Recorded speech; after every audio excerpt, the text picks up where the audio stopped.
Welcome to ESGX Live, the community for education and information, where we share information about frontline action on everything to do with sustainability to inspire, we hope, collaboration and action.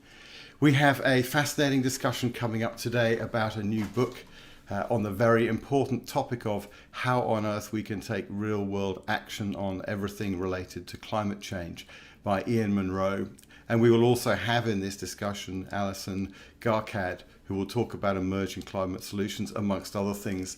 And we have also Ariane Tang, who will help to move the discussion along and keep it lively and interesting.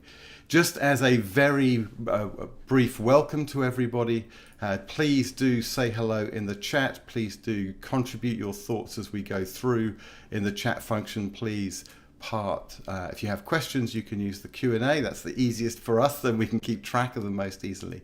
And if you are watching on social media, please do share, please use the like button. If you do, then more people get to learn about these incredibly important topics.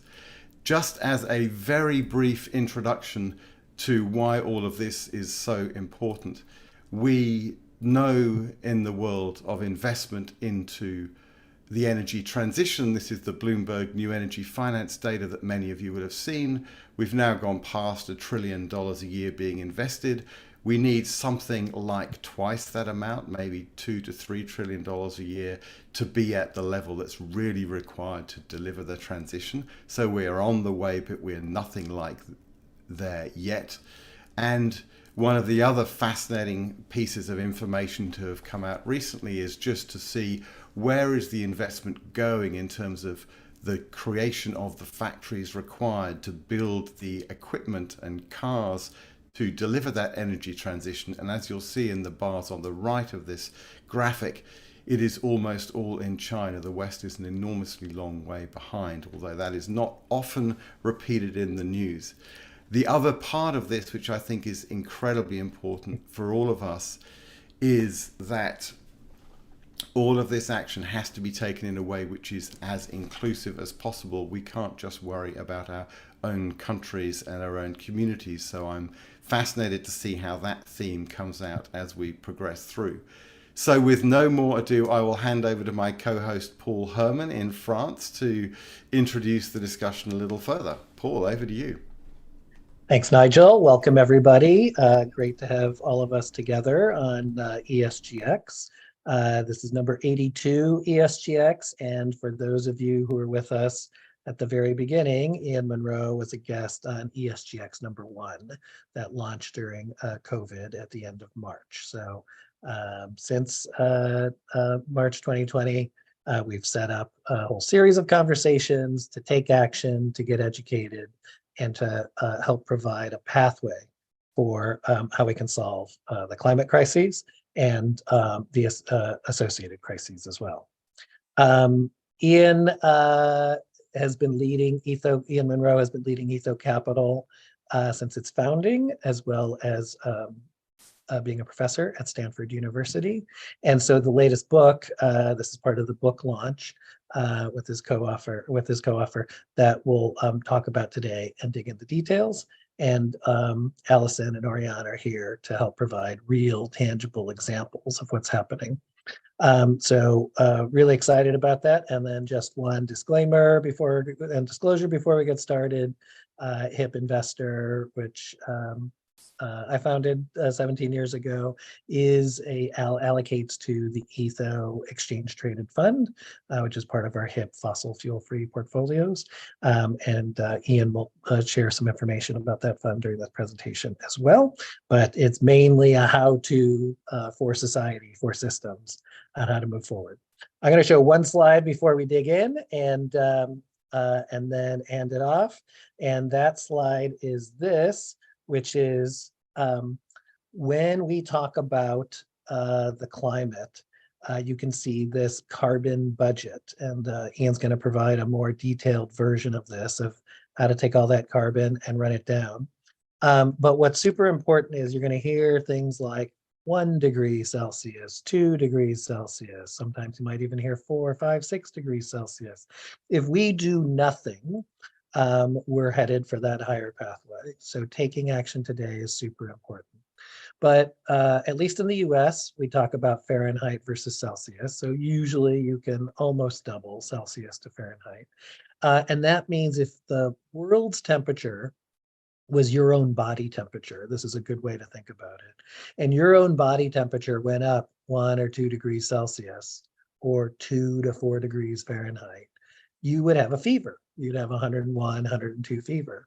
And that fever that we're talking about will be persistent unless we take action for climate change. And if we did nothing, that fever would be 7 to 10 degrees above your body temperature.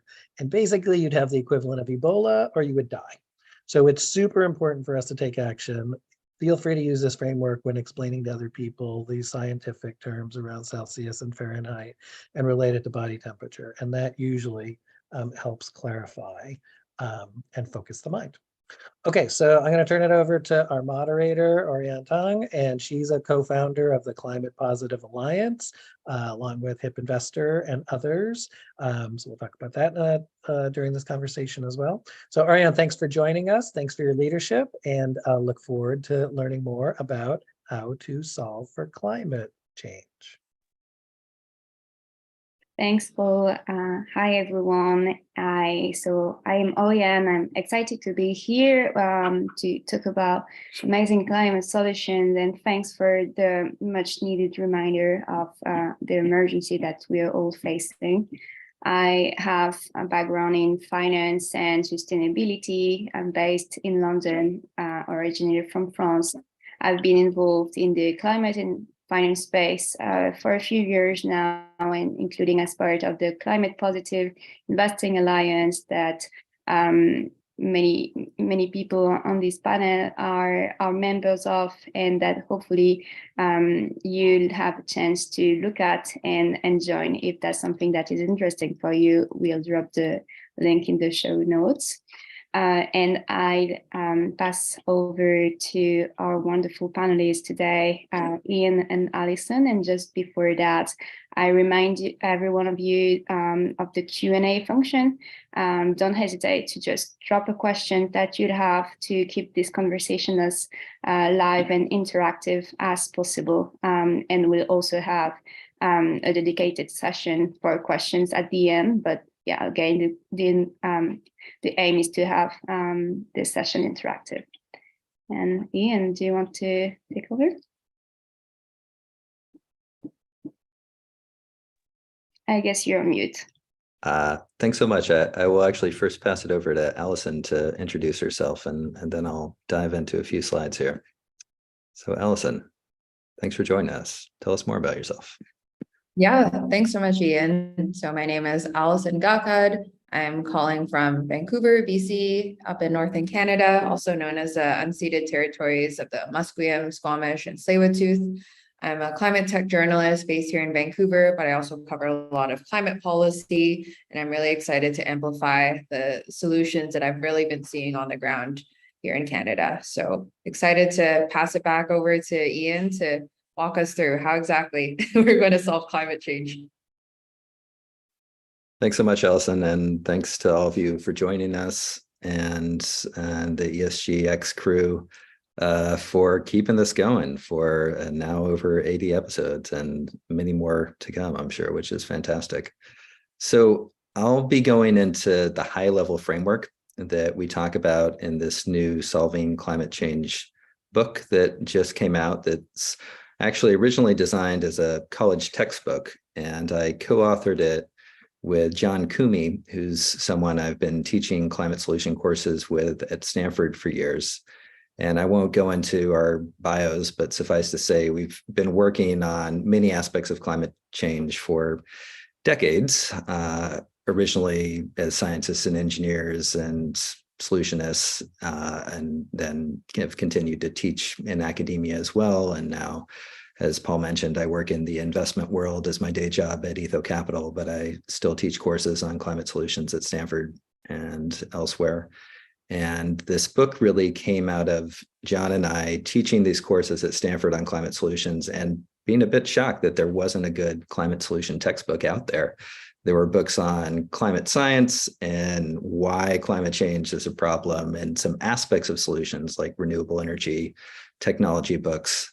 But we really wanted to put something that put all the pieces of technological decarbonization of our economy together alongside finance and policy and incentives and communication around what has to happen with climate. So the book really starts from the premise that I assume everyone on this webinar already is at, which is just climate change is happening and it's really bad. We don't need to argue about whether or not it's happening. Every scientific organization agrees, virtually every government and company agrees that climate change is, in the words of Dr. Kimberly Nicholas, who wrote the foreword for our book, real climate change. It's happening because of our actions. It's us. It's really bad. We're sure. What we're really focusing on in this conversation and what the book focuses on is we can fix it. And there are all sorts of solutions already in play to make the fixing happen in ways that actually have tremendous co-benefits. But we really, to Paul's earlier point, we really better hurry, because the longer we take to act in big, meaningful ways, the worse the problem will become because of the nature of climate emissions building up in the atmosphere every year and staying there for thousands of years if we don't act to remove them. So climate change, we're all seeing it in our backyards. If you look globally, over 90% of people in almost every country in the world understands now that climate change is happening, because we're seeing it in extreme weather events and more violent storms and wildfires like those that are currently going on in Canada and Allison's backyard right now. And certainly here in Northern California, where I'm based, we've seen these fires happen with increasing intensity and really extreme consequences.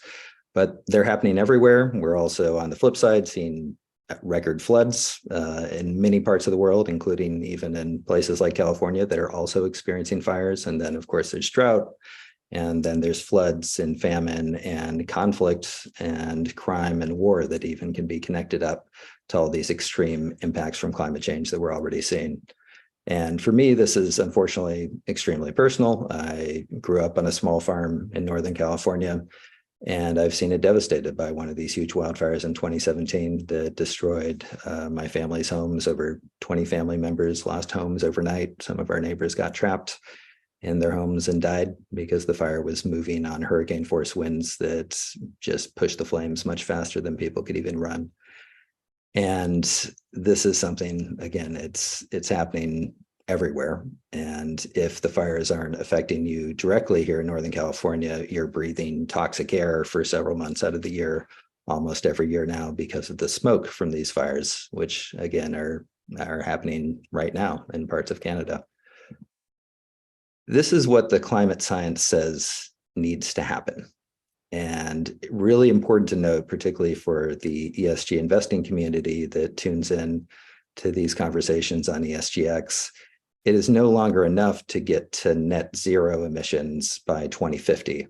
Net zero emissions, of course, is the tipping point where we're actually not putting in new pollution into the atmosphere. But because we've waited to act, because we haven't acted for the last 20 years when net zero by 2050 originally was put out by scientists, because it would have been sufficient then, we actually need to decarbonize even faster. We actually need, as a globe, around net zero by 2040.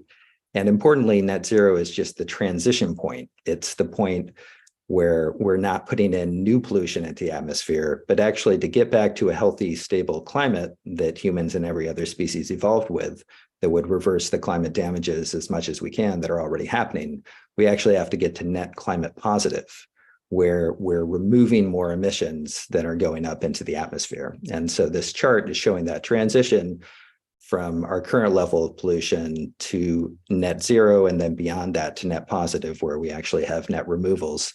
And importantly, you'll see in this transition that we have to effectively stop using all fossil fuels as part of this transition to net climate positive. And we also need a whole lot of carbon removal to remove the pollution that's already up in the atmosphere. So it's not enough to just stop new pollution. So it's also important to understand that even the 1.5 degree warming limit of the Paris Climate Agreement, it's still a limit. Really, it's not a goal.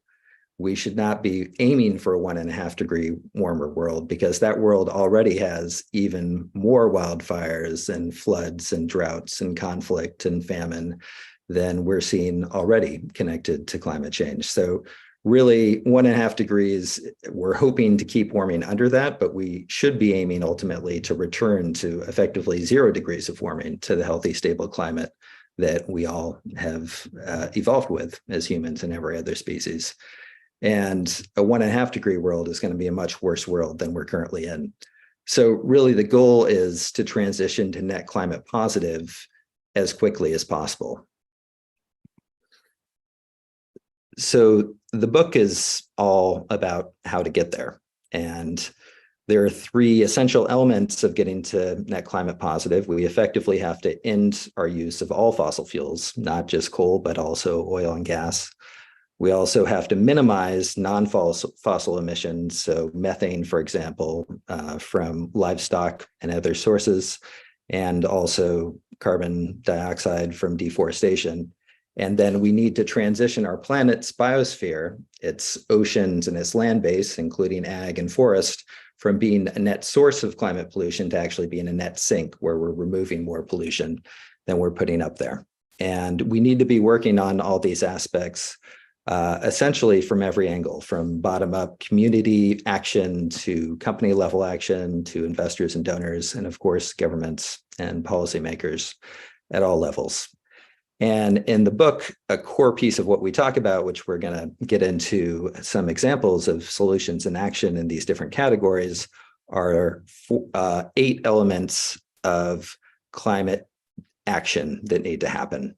8 essential pillars, 8 climate action pillars. And they start with electrifying everything and decarbonize electricity, but also essentially we need to focus on minimizing these non-fossil greenhouse gases, including a focus on efficiency and optimization, really around decarbonization everywhere, and then removing the emissions that are already up there as well. So those are the technological pillars. And beyond technological pillars, we also need to make sure we're aligning incentives properly, we're mobilizing money properly, and we're elevating truth about which solutions are actually solutions in the context that they can be scaled up. So there's a lot of talk about electrification in the context of electric vehicles, and it's great to see this transition really starting to scale up, with virtually every major automaker now committing to fully electrifying their vehicle fleets. Importantly, electrification isn't just for vehicles, though. We really need to be electrifying every part of the economy that we can, including every aspect of home energy use and office energy use, and things beyond personal vehicles, including industrial vehicles and also industrial processes like the making of steel, for example. And there are many exciting technologies now on the horizon that are electrifying even really hard to electrify industrial processes. I put up one example here. Boston Metal has a fully electrified steel making process they're working on scaling up at commercial level now, and there are a number of others that are working on electrified steel, electrified cement, other types of electrified industrial facilities. And beyond vehicles, another piece of electrification that really literally comes home for all of us is electrifying our cooking and our home energy use more broadly. So there are a number of exciting electrification startups that are out there in the cooking space. There's a company called Channing Street Copper Company here, the San Francisco Bay Area, that has induction stove and range that has a battery built into it, which enables it to be installed just as a drop-in, even if you have a gas range right now, without any new wiring whatsoever. And then the fact it has a battery also enables it to actually use the battery either in a blackout or just during peak demand times. So that then allows you to pay less for the energy that you're using, and it also helps reduce the grid strain from you using electricity for cooking. And then the battery can be recharged when there's cheaper energy on the grid. And that effectively also helps get more renewables out there. Actually, just here in the San Francisco Bay Area, they have a competitor, a company called Impulse, which is also making battery integrated, really high-end cooktops. In this case, they're drop-in cooktops as opposed to the oven and range integrated system that Copper has, but pretty similar and both super cool products. But you don't have to spend thousands of dollars upgrading your stove as a starting point. Actually, a lot of people are starting with just electric hot plates that start around $100, or an electric water kettle that could be cheaper than $20. And there are also companies like Span, which has a smart panel, which enable homes to electrify without doing a whole bunch of additional rewiring, and they can shift loads around to make sure that breakers aren't in conflict and getting overloaded. So there are a lot of really exciting home electrification technologies that are coming into play, and these are just as important, and in some cases perhaps even more important than the electric vehicle technologies that we talk about that are scaling up. Of course, as we're electrifying, we need to make sure that that electricity is as clean as possible in terms of carbon pollution and other types of pollution. And so decarbonizing our grid is a piece of any scalable climate plan. That means solar and wind and geothermal and hydro wherever possible. It also means energy storage in the form of batteries or older systems like pumped hydro that enable us to have renewable energy become 24/7 available energy and become what's called base load power. And we can do this either through large utility sales systems or also with home systems that have batteries integrated, which can happen at the full home level with something like a Tesla Powerball, or they can happen even at the individual device level now, like the battery integrated electric cooking systems that we were just talking about. This is a chart I won't get to in detail, but suffice to say, it's showing that renewable energy, specifically in grid scale solar power and onshore wind energy, is now on average the cheapest source of energy everywhere that it's going in. So on average, wind and solar are now cheaper than combined cycle natural gas plants and much cheaper than coal. And those cost curves have generally come down every single year, actually, with last year being the one exception because of inflation issues, but that's also caused fossil fuels to be more expensive as well. So wind and solar are still the cheapest forms of energy on average pretty much everywhere if you look at levelized cost of electricity. And to really get to 100% renewable energy grids, it's entirely possible, but energy storage has to be a big part of what we do to ensure that we have renewable energy all the time, even if the sun isn't shining or wind isn't blowing. And Allison, as a clean tech journalist, has been covering a really cool company that's helping both do circular economy things and make energy storage cheap. So Allison, can you tell us a little bit more about Moment Energy and what you've seen that they're doing there?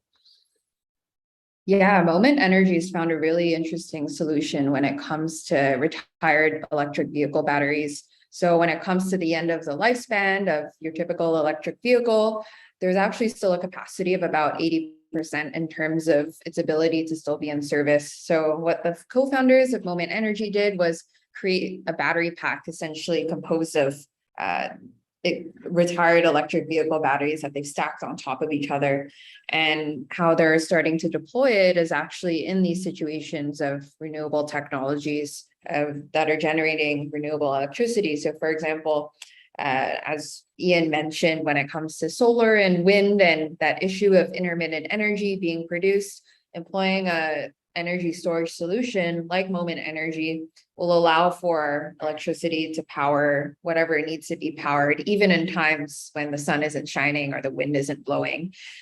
Moment Energy has entered into really interesting agreements with automakers. As we mentioned, that all automakers are starting to move towards electric vehicles, and they're figuring out, what do we do with our retired electric vehicle battery? And so now, instead of going through the recycling process, which can at times be pollutive in its own process, they're sending it over to Moment Energy, and they're figuring out how to take these battery packs and allow them to power remote communities and indigenous communities, especially here in North America, that operate off the grid. And really, it allows for a circular economy solution that allows for and encourages clean energy and electrification. And I'll just give a quick plug. Thanks a lot, Allison, for that additional detail. I'll also plug Lazard as a great source of information regarding what's going on with relative economics in the energy industry. They're the ones who put out this chart, and they, on a pretty frequent basis, update exactly how renewables compare with different fossil energy sources. And what's important to realize about this chart is that actually, to be price competitive, renewable energy plus energy storage like batteries needs to really compete with the gas peaker plants, which that's the second most expensive source of energy right now, relative to, well, nuclear is the most expensive. You can see it just passed it up, but that's already really expensive power. And so already in a lot of places, it's actually cheaper to have solar plus a battery and or wind plus a battery to provide that 24/7 continuous baseload power than it is to be using that peaker plant during those peak demand times.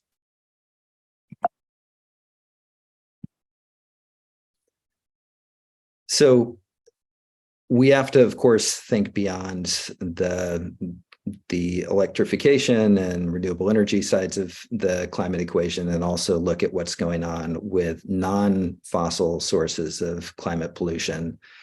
We often talk about deforestation and emissions from livestock, particularly cows, as being important pictures, rather important pieces of the climate picture.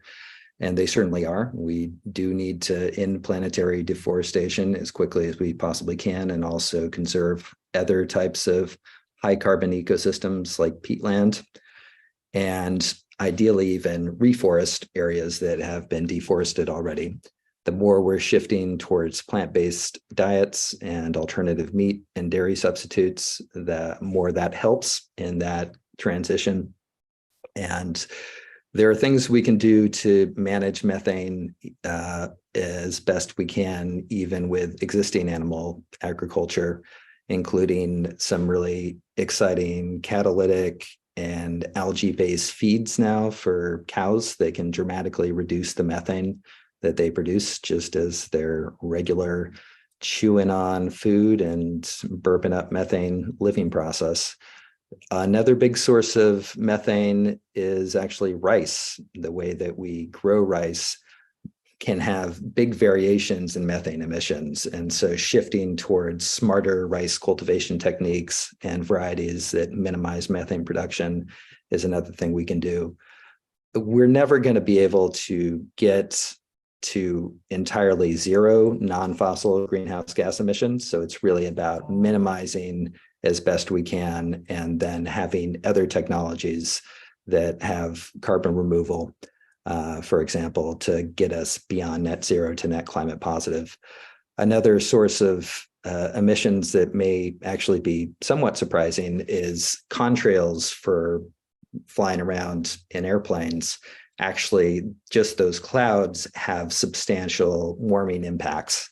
But again, we can manage how those contrails are formed with flights, and there's smart software that can direct flights to fly at different altitudes to minimize contrail formation. And contrails don't necessarily go away if we're switching to, say, hydrogen as an aviation fuel. So even if we're shifting to a zero carbon emissions fuel, there still are warming impacts associated with aviation unless we tweak around our systems and reduce those. Another big source of climate pollution that isn't direct fossil fuel emissions, at least not entirely, is the cement industry, where just cooking limestone in a conventional clinkering process releases a lot of CO2.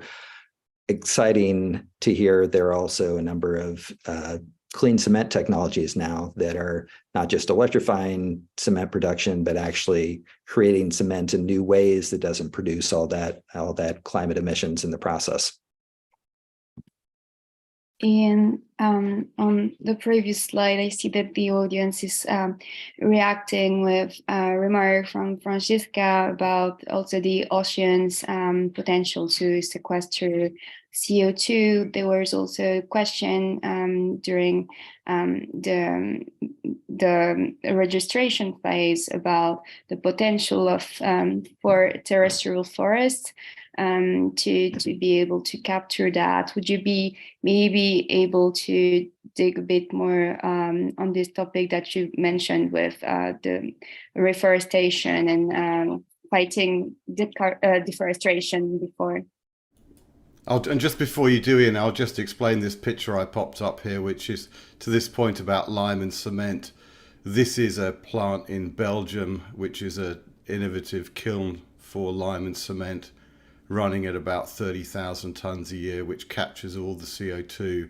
If you build this thing from new, if you're building a new kiln, there's no marginal operating cost, there's no marginal capital cost, and it's now being built, a version of this being built with Heidelberg cement in Germany at 100,000 ton a year size, which is about a fifth of the average cement plant.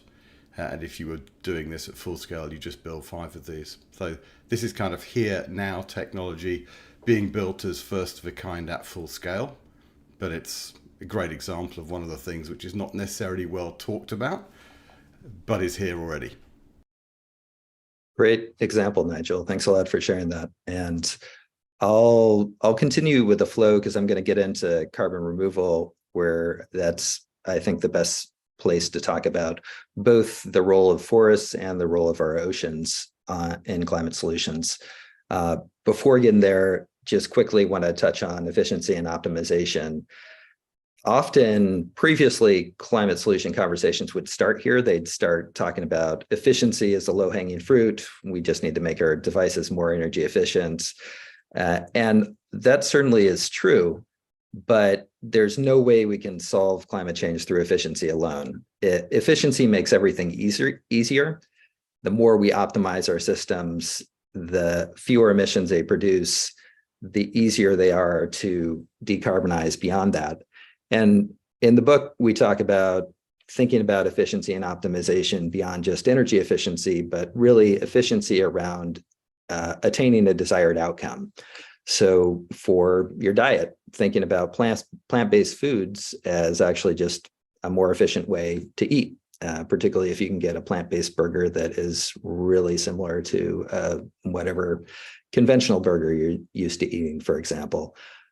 And even more broadly, I think we should be thinking about efficiency in terms of what it takes to really fulfill ourselves as humans. And a lot of efficiency may actually be around just more mindful consumption and effectively using less and being just as happy, if not happier, in the lifestyles that we choose. So those are kind of bigger philosophical questions, but that's actually one of the most common feedbacks we've gotten from early readers of the book is where does just using less come into the equation? And it's really thinking about efficiency and optimization in our overall systems, just for our personal lives, for our entities as organizations, and thinking about the ultimate desired outcome and goal, and then what's the most efficient way to get there in terms of the materials that we use, as well as the resources that we use and what we consume overall.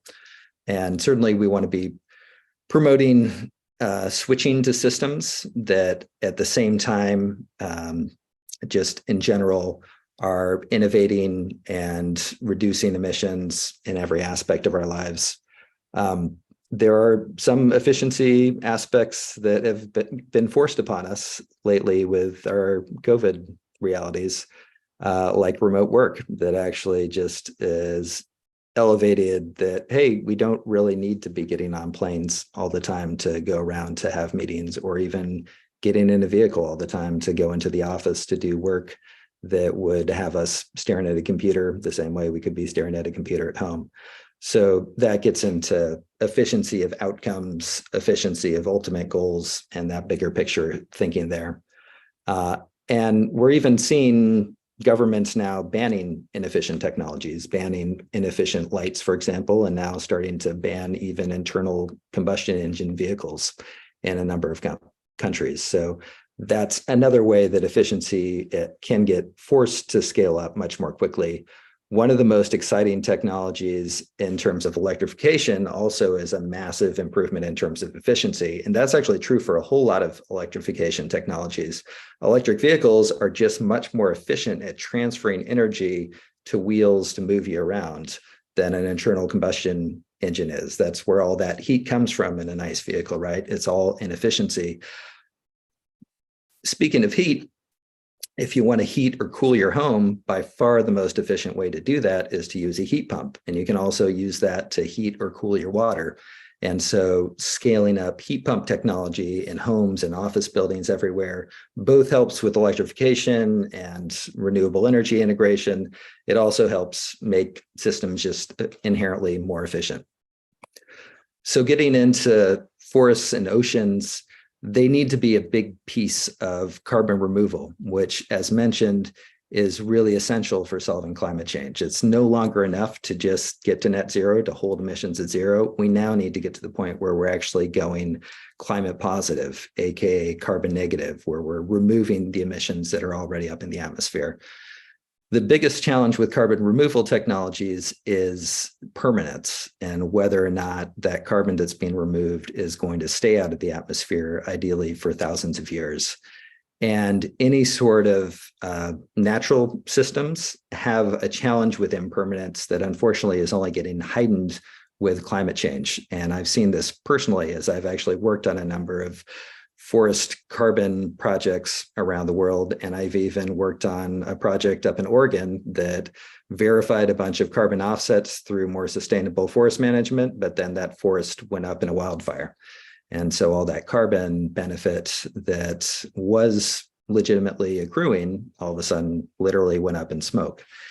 And that's not to say that we shouldn't work to make our land-based systems and agricultural systems and our ocean ecosystems as carbon sequestering as possible. But it does mean that we can't only do that. That is a key part of shifting our terrestrial ecosystems and our ocean ecosystems to being a climate solution, to make them climate sponges rather than sources of climate emissions. And actually already the vast majority of climate pollution has been getting absorbed in the ocean, and it's also making the ocean more acidic, which is increasing problems. But we also have to think beyond natural systems to augmented natural systems with engineered systems where we're locking up carbon and putting it deep underground or turning it into solid things like rock that lock that carbon up again for hundreds or thousands of years, not potentially just a few decades on average if we're talking about natural systems. So we need those natural systems. Ocean ecosystems can be a big part of climate solutions for sure, but natural systems alone aren't going to get us there. We really need to focus on permanence, and engineered solutions are going to have to be part of that. One of the companies doing really cool long-term permanent carbon removal here, also in my backyard in San Francisco area, is called Charm Industrial. They're taking waste biomass from agriculture, starting with corn, and they're also looking at waste biomass from forestry and some wildfire management related biomass. And they're converting it into what they call bio oil, which you can see there on the left of the slide, that then they actually inject underground in depleted fossil fuel fields. And then that bio oil locks that carbon up for thousands of years. And it's one of the more exciting and one of the more scalable carbon removal technologies. It's essentially a reverse oil process where plants are doing the work, and then their systems take that waste biomass, you can see a picture of the corn stover they're currently working with, and again, convert it into an oil, put that underground. There also are cool technologies scaling up that are doing enhanced mineralization. There's one called Project Vesta, which is taking mafic rock and speeding up the natural process of weathering that takes CO2 out of the atmosphere. And in this case, they're putting that on coastlines to help reverse the process of coastal degradation, reverse the process of sand beach loss that's going on because of sea level rise. Climeworks is a company that's actually just got these giant machines that suck in CO2 out of the atmosphere, and then they're injecting that underground.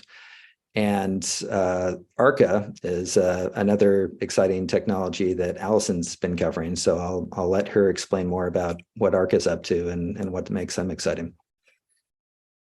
Yeah, I think I've been starting to see quite a bit of momentum when it comes to carbon removal, of coupling the challenge of carbon removal with these industries that have historically emitted the carbon emissions and are trying to figure out how they can reduce their carbon emissions. And it's encouraging to see innovations trend towards permanent carbon removal. So ARCA is an example of a startup based here in Vancouver that works with mine tailings, which are byproducts of mining. So for example, a nickel site could host 1% nickel, and 99% of the rock essentially goes to waste and is known as ultramafic rock. And this byproduct of mining can actually be used to store carbon and remove carbon from the atmosphere through mineralization as well.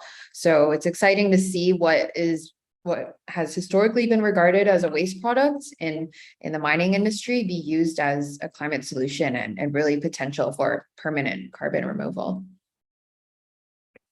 And Judy, just to address your point, I actually teach with Mark Jacobson at Stanford, has guest lectured for my courses, and he wrote us a nice little blurb about the book that's on the solveclimate.org site. I would say they actually do agree with this overall framework where natural systems have to be a key piece of carbon removal, but there's no way that we solve climate change without carbon removal being a huge piece.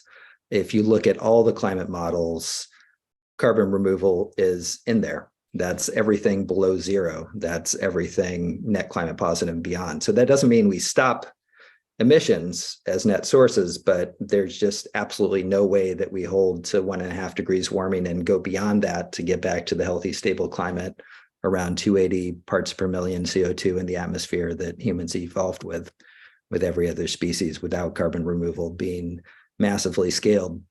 We do need to figure out who's going to pay for that. And certainly I would argue those that have been profiting from pollution should be paying the most for it. But there's even some interesting proposals around creating a new currency to pay for scaling up carbon removal that we get into a little bit in the book. I know we're starting to get short on time, so I'm going to fly through pretty quickly the next few slides and then just get towards some more open Q&A at the end. Getting beyond the technical pillars, we really need to ensure that we're aligning incentives for all stakeholders to be benefiting from carbon dioxide removal and avoidance of emissions as much as possible, and certainly not just CO2. All stakeholders need to be benefiting from decarbonizing our economy as much as possible. And a lot of the problems around our current system are related to misaligned incentives, where polluters are not paying the price of their pollution and profiting from continuing to pollute as opposed to decarbonize. And it's not just about getting technologies cheaper. As we talked about, wind and solar are already cheaper, but there are still a whole lot of misaligned incentives in our systems to keep these technologies from scaling up as quickly as they can scale up. And certainly a lot of these misaligned incentives relate to those that are profiting from pollution currently, namely the fossil fuel industry. But there's no way that we can overall fix our system without realigning incentives, and doing that through more effective, smarter policies but also just doing that in our own lives and doing that for companies as well to push them to decarbonize as best they can. And that's one role that investors can play in this process. To fully decarbonize a company and fully decarbonize an investment portfolio, we really need to be ensuring that incentives are aligned around just doing the climate math right. So something I do at my day job with Etho Capital related to aligning incentives is the full calculations for the climate footprint of companies and how that relates to creating investment portfolios. And it's really essential that in Climate Geek speak, we're doing full Scope 1, Scope 2, and Scope 3 climate accounting, which includes the supply chain emissions and the impacts related to climate change of the products and services that companies put out into the world. And for climate solution companies, we also need to be calculating the avoided emissions for the solutions they're putting out into the world, like renewable energy, sustainable food, different types of electrification technologies. And mobilizing money, of course, is one of the biggest incentives in shifting things out of problems into solutions. Ultimately, we need to be aiming to just make climate solutions the cheapest, best, most available options everywhere we can. And we often talk about the huge investment needed to decarbonize our economy.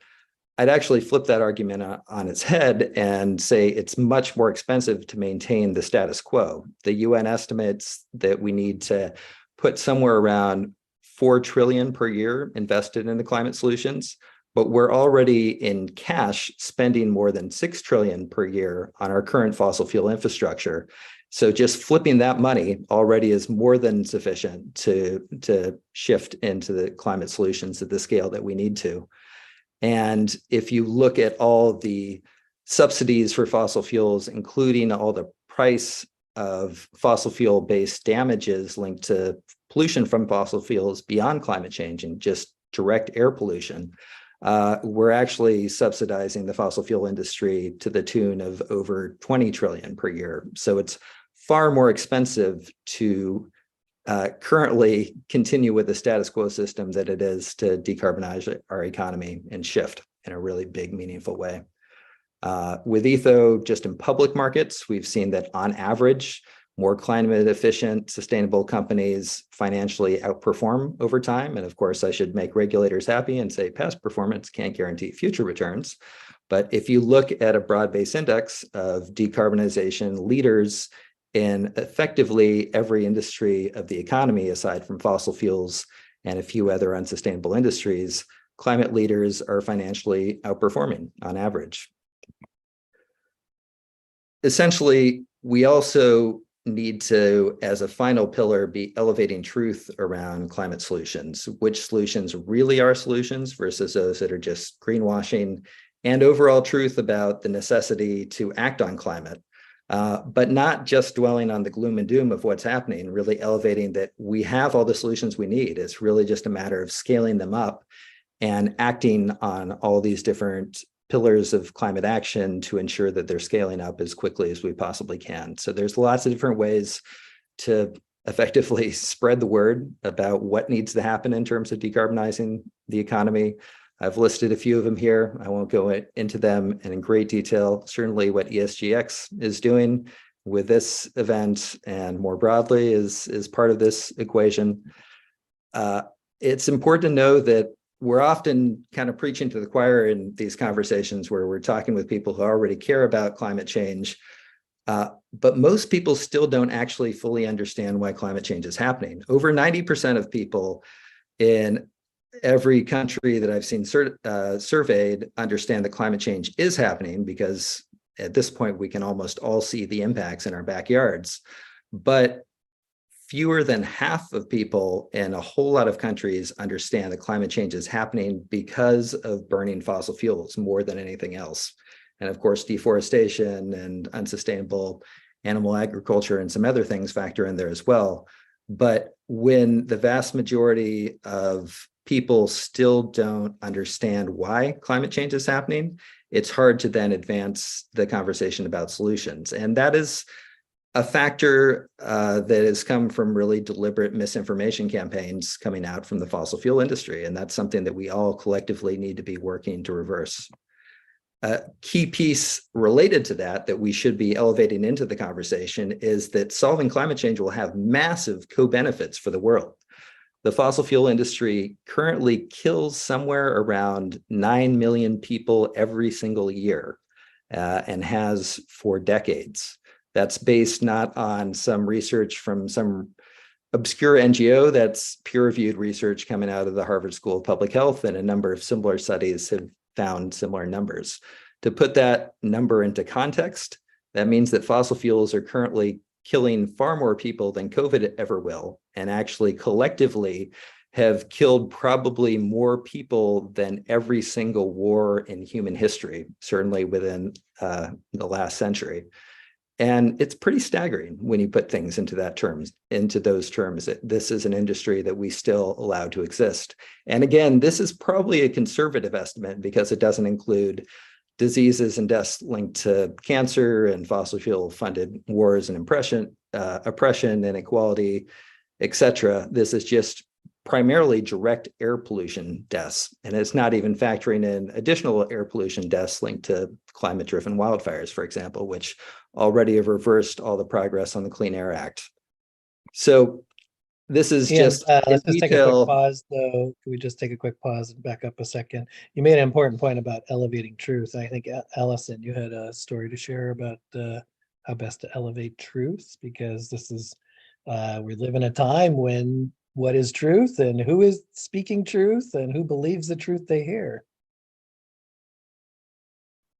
Yeah, thanks so much. Happy to chime in with a quick story especially as a journalist, really trying to search for the truth and elevate truth when it comes to investments in climate solutions and climate technologies, which I do have to say a lot of the investment does come from the fossil fuel industry and having the capital and resources and oftentimes as well infrastructure to be able to develop these solutions. And an example is recently I did a story on a carbon capture company based here in Vancouver named Svante, and they recently raised a $300 million Series E round, and that was led by Chevron, the fossil fuel company.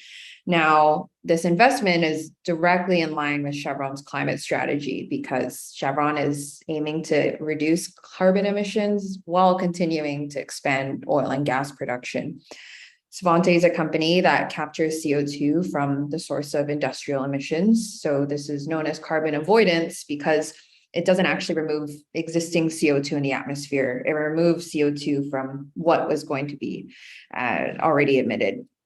And so as investors and community members and perhaps other writers or journalists in the room today, it's a great kind of question to really look at when these fossil fuel companies are investing in solutions, how much of their existing budget is being allocated to continue to develop oil and gas.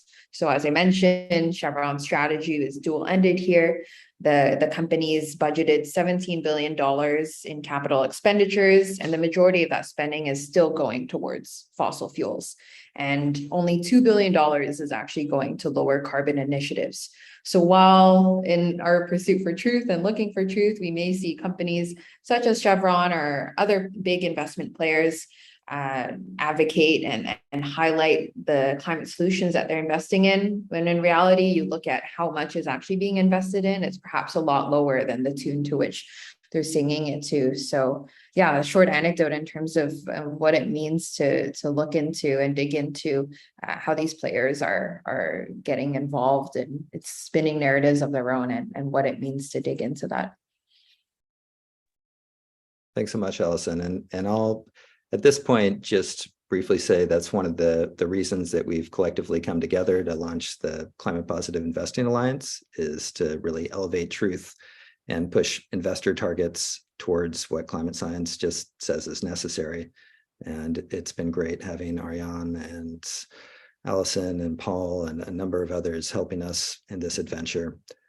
And I'll just skip really to one last piece related to the book, which is at our solveclimate.org site, we are now putting up checklists for how you can apply this 8 pillars of decarbonization framework to effectively every aspect of decarbonization that's needed, from individual lives and homes, that's the example you're looking at here, to what's needed to decarbonize a business, to decarbonize an investment portfolio, or decarbonize a government entity from a city or county, even up to a country.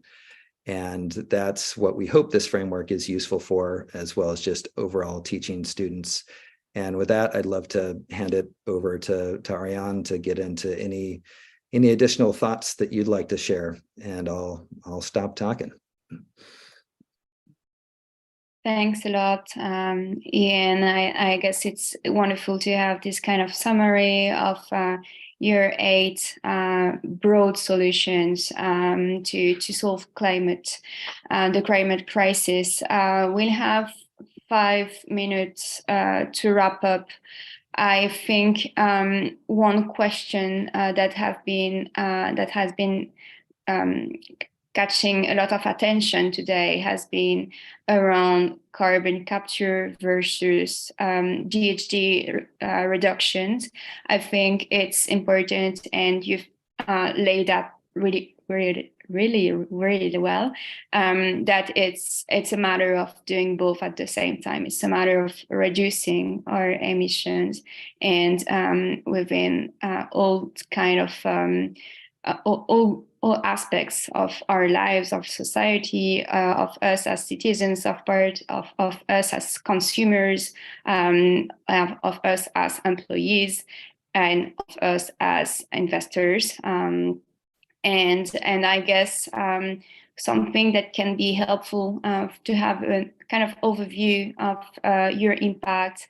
So with your money is what you've shown, the 3 scopes of emissions. And as individuals, if not done already, just go to your carbon emission calculator, carbon footprint, and then you kind of see all the buckets where your impact is driven by different aspects of your life, and how you can change that. Maybe, so I'll pass over to each of the speakers for a final word about what has been covered here, and maybe a word about your hope, what makes you hope, gives you hope to solve the climate crisis. And then for the questions, I guess we can send a follow-up about if anything hasn't been covered within the time being. Yeah, I'll just say what gives me hope is that the solutions really are there, and they're getting better literally every day. We need to scale them faster. But I think actually the biggest thing we need to be doing is elevating truth that they're there, and elevate truth around which solutions really are solutions and are really ready to scale, because that's the current front of disinformation is not so much around whether or not climate change is happening. It's more about which solutions need to scale up as quickly as possible. And that's what we hope. The book is a good starting point, and we hope the solveclimate.org community that we're building alongside the book is going to help push that even further, including these checklists of climate action from the personal to the company to investor and even government level. Thanks, Ian. Alison, I guess you have a lot about elevating the truth throughout your daily job. If you want to share any hope or specific action that you've proved very helpful. Yeah, I honestly have a lot of hope when it comes to communities like these. So big thanks to everyone in the audience and to ESGX for hosting this discussion. It really gives a lot of, I think, optimism to the fact that, yeah, these solutions exist. As Ian mentioned, it's really about getting the right momentum and aligning the right incentives and making sure that the right things go to scale. And it puts us in a place of, yeah, we can solve climate change. The book exists, and the tricks and tips exist, and it's all a matter of us coming together in these communities and acting on it. And with that, I'll pass it back to Nigel. Fantastic. Thank you all very much. And as we'd all hoped, a fascinating discussion and First, I wanted to say it's a great reminder in so many of these areas there are solutions, they can be implemented. This whole point about the elevation of truth and focusing on what is possible and real and where the economics really are. I know we talked on the way through, and I'll just show some pictures because there's nothing like a picture for it to be real, even with all this crazy AI stuff going on. We've talked about lime and cement. There's some stuff in the chat about that and the implications also for direct air capture. We've talked about heavy transport. People say, you know, it's all too difficult, and this is a truck from Janus Electric in Australia that, yes, is towing 3 very heavy things. It's got a towing capacity of 100 tons and is thoroughly economic to run. You know, if that's not enough to tow what you're trying to tow on the road, there's nothing that is. People talk about some of these solutions not being attractive in an aesthetic sense. That, you know, we've heard a bit over the years about solar tiles. There are now solar tiles emerging. This is again an Australian company. A lot has happened first there because it's very sunny and power bills were very high. This is a company called Volt, which has got a really nice looking tile, which is really quite cheap in a per kilowatt of generation sense. On the way through, we also talked about agriculture and food systems, and I think this is hugely important. This isn't just about the electrification and decarbonisation, it's about what we do to our environment. And Ian mentioned rice, and here's a great example of regenerative rice growing in India. One of these plants is grown with a traditional approach, the other is grown with no chemicals, much lower input costs, dramatically higher output from the same land area, and you get a higher price per ton because you've got a nicer, greener product. Of course, the challenge with doing that is to educate all the people along the way because it's being done by individual farmers, which of course is hard. So thank you all very much. I was also going to give again to hope, the other point I wanted to make right at the end is that this is so much about a team sport. There have been all sorts of things going on, continuing to elevate the profile. For anyone that missed it, there was a fascinating discussion last week hosted by the EU around the themes of beyond growth. Or for me, this is more about a shift to a quality economy rather than a quantity economy. And there's events for anyone who is in France. The Change Now conference is this week in Paris. For anyone who's in Italy, there is a significant event coming up, this Green and Blue Festival, in the next week or so. So there's lots going on, lots of places to go and meet people and to put your investments and actions behind all the good words. So thank you all very much. A last word from you, Paul? Yes, thanks very much, Alison and Oriane and Ian, for joining us today. It's so exciting to have a pathway to action and to have it all packaged in this book. Feel free to buy the book. It's at solveclimate.org, to recommend it to your libraries, schools, and universities, and of course to your employers so that everyone can read it. I will be in Oslo next week speaking at the Sustainability Hub in Norway conference. So really appreciate all of your attention. Please share ESGX to help educate, inspire, and encourage everyone to take more action. We'll see you next time on ESGX. And thanks to Nick Gower, our producer.